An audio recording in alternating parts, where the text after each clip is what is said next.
For the second video presentation, I chose option number 1 because Kate would have the most reason to come to me about a certain issue, looking back on past assignments and the relationship that we have built together. And because Kate entrusted the information to me, it shows that she values my opinion, and it's vital that because of that I am transparent and honest with her regarding the issue that she's facing. And my response or advice would come in 6 points as to how best handle the situation that she's in with her daughter being pregnant unexpectedly and at a young age, and with the dilemma her husband wanting to terminate the pregnancy and that she feels that it's wrong. And these points, I think, can provide her a boost of confidence and some ammunition to share with her husband in terms of why it's important that that's not the option that they take.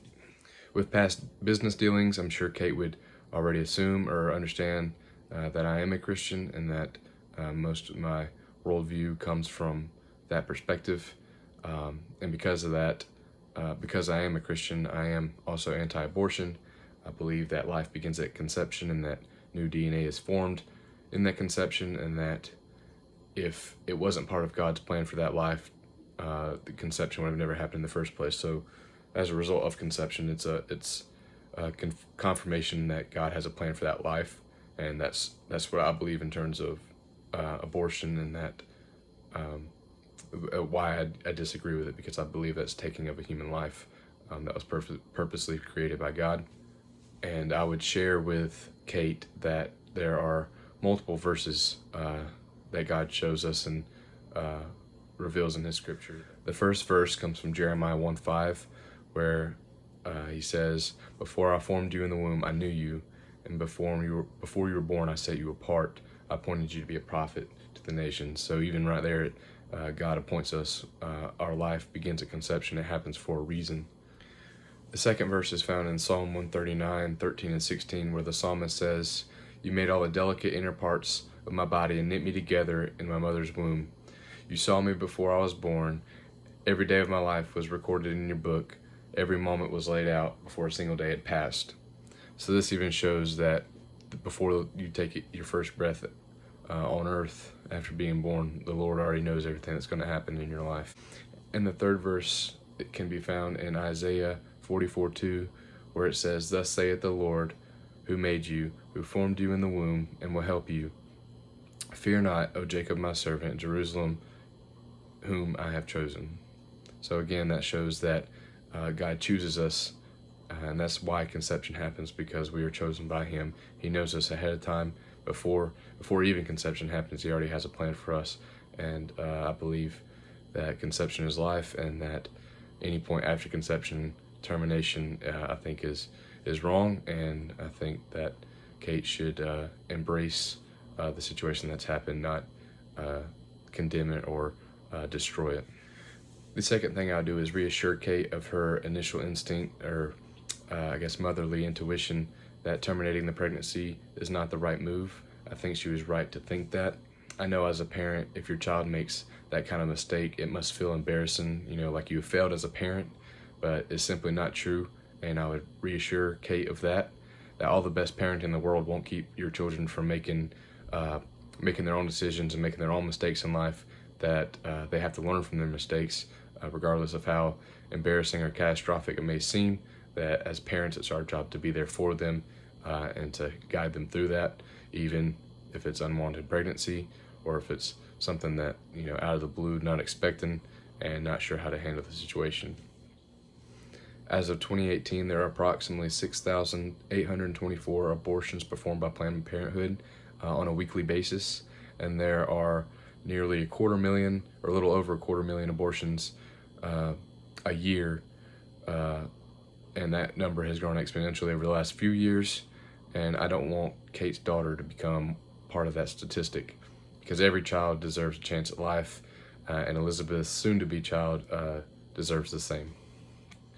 For my third point, I would encourage Kate that this is an opportunity for her and her husband to be great parents and be there for their daughter, not only for support, but to teach their daughter that she has to live with the consequences of her actions. Terminating the pregnancy only teaches that we could take the easy way out, that we don't have to live with the consequences of our actions, and that the easy way out in the situation would be the taking of an innocent life. In the book, If Aristotle Ran General Motors, Morris makes a great point about not taking the easy way out when he says, anyone who thinks that the main concern of ethics is just staying out of trouble can be tempted to take a shortcut, and I think there's a lot of truth to that. This shortcut seems to be, or could seem to be, the right answer to the situation, but it would only bring more harm to Elizabeth, Kate, and her husband. The physical, emotional, and spiritual toll that this decision to have the abortion and terminate the pregnancy could have negative lifelong implications, not just for Elizabeth but all those involved. And seeing the pregnancy through, I feel like would be the best thing in all those areas, as it wouldn't weigh on the conscience of anybody that even though it wasn't a good decision, having the kid and raising it in the long term would be the best thing for everybody. The fourth thing that I would do would be to ask Kate about any of her daughter's plans before the pregnancy, like if she desired education, job, etc. Then I would help Kate explore those options for her daughter. That way her daughter can still pursue things that might help her in her future and at the same time raise the child. I want Kate, her husband Philip, and her daughter Elizabeth to know that as a co-owner and a partner in the organization, that I'm there for them during this life-altering decision in their lives, and that they mean more to me than just co-workers. The fifth thing that I would encourage Kate to do would be to see if Elizabeth could marry the boy that she had relations with. It takes two to tango, so the responsibility shouldn't just fall on Elizabeth. I think the boy, if he really loves her and really wants to be with her, and that was what led to this happening, I think they should get married. But if he's a deadbeat and there's a lot more negativity to come from it if he's around, then it would be irresponsible to force her into a relationship with that guy. But I would persuade this just because a child needs parental structure. So if it is a guy that really does love her and could raise a family, then I would suggest that marriage would be the way to go. I know the statistics are not for children that are raised without a father, as higher crime rates and other things like that are a result of people that grow up without their fathers. And on top of having a father present, when both the father and the mother's parents are around, raising a child becomes a little easier, as it takes a village to raise a child, and the more hands that are there to help and are passionate about raising a child, the better that child's life could be in the future. And the last point that I would make is I would encourage, if there's still uncertainty or disagreement with a decision, or they feel like there could be more controversy to come from it, that Kate and her family would go to Christian counseling.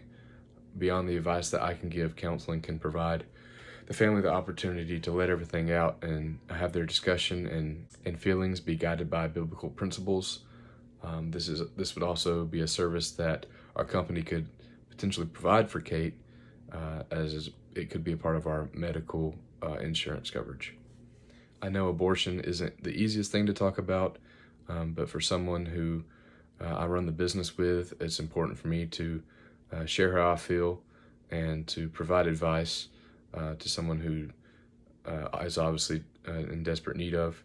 And I think that bringing the baby to term and teaching responsibility to Elizabeth from Kate's perspective, and raising a child will have more benefits, even though it comes from a place that seems like a mistake and something that it was undesired. The best thing to do is to live with it and do right by it instead of getting rid of it completely. And I feel like that's the best advice that I could give Kate regarding the issue.